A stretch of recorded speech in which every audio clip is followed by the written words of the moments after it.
I'm assuming you are into like large scale production because maybe you saw it in the US. Where were you stayed in the US? I was staying in Kansas, Kansas. Is it an agricultural state? Kabisa. It's the Midwest. Yeah. So I think sometimes you have to, like, you have to see it in order to actually do it. So most of our farmers are small scale. I think 80% of the food we eat comes from small scale farmers.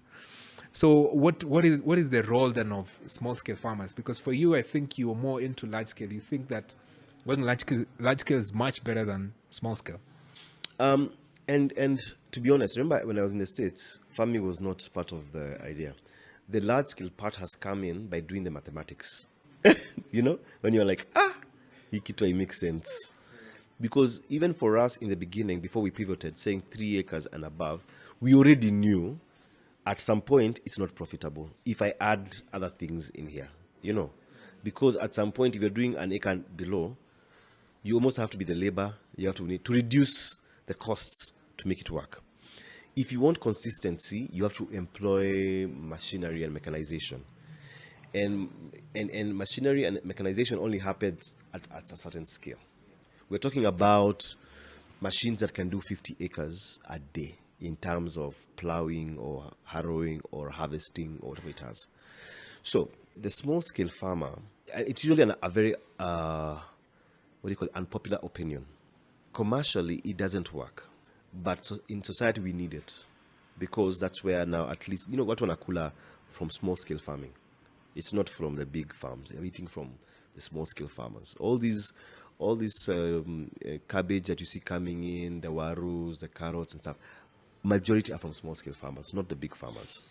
However, for the small scale farmer to graduate from half an acre, an eighth, a quarter, to graduate to 10, 30, 40, 50 acres, they have to amalgamate. Otherwise, they will never graduate. Just because there's not enough capital to be generated from half an acre. It's just ukweli wa mambo. No, you see, the thing is, I have a lot of friends in the agricultural space, and we talk about this, that small-scale farming is not working. However, there are people who are raising copious amounts of funding, saying wanasaidia wakulima wadogo. Me sitting back, and maybe I have a right to say this, a right because I'm Kenyan, because I'm talking about here. I'm not talking about Uganda, Tanzania. I'm talking about here. I'm Kenyan, and I'm also in agri. Mkulima mdogo, show us a success story where this farmer has gone from half an acre to a quarter an acre to 10, 20. What's a success story? Are you raising money to say that you're helping them, but you're helping them in perpetuity? That hawatawai kwa hizo macratches.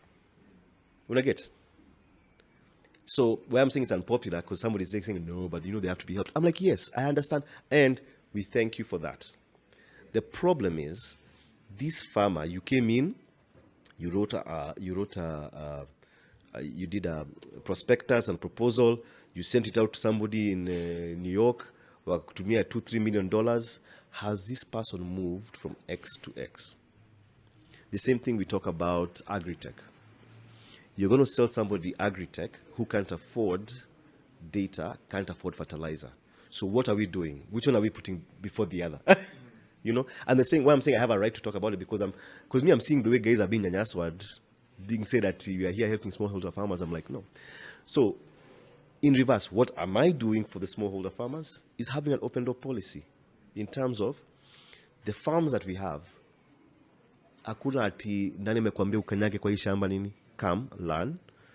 Number 2, if I'm buying fertilizer and you're my neighbor, whatever size you have, tununue pamoja, I can probably muscle a cheaper rate for you to be able to get that.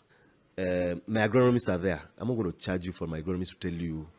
They say when your neighbor's house is on fire, you need to watch out for yours also because the fire is coming. I'm not going to charge somebody for my agronomist to tell those guys that, we can need this fertilizer because when we did soil analysis on our farm, we found out it's acidic or whatever it is. Number 3, market. If you're growing the same thing I'm growing, when the lorries are coming to pick, I'll pick from yours. you know. But then that is a more practical way of helping that farmer graduate from XXXX. Yeah, definitely. I see that. And also, I think part of my solution is because I come from Kisii, and we know land is very small. Let's just say that. There's a lot of people and the land is small.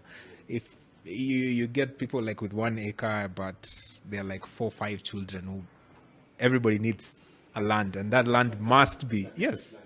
Yeah, that land is going to be subdivided for sure. So everybody needs their land, their piece of land. So when you talk about like amalgamation, sort of bringing those pieces of land together, that's not going to happen. No, I mean, yeah, but the thing is, the politics of the world, or the politics of today, they have to talk about it, because that's the only way that these guys are going to shikana. Otherwise, For sure. And my response to that is usually, can we find a way to put these guys together, sort of a cooperative?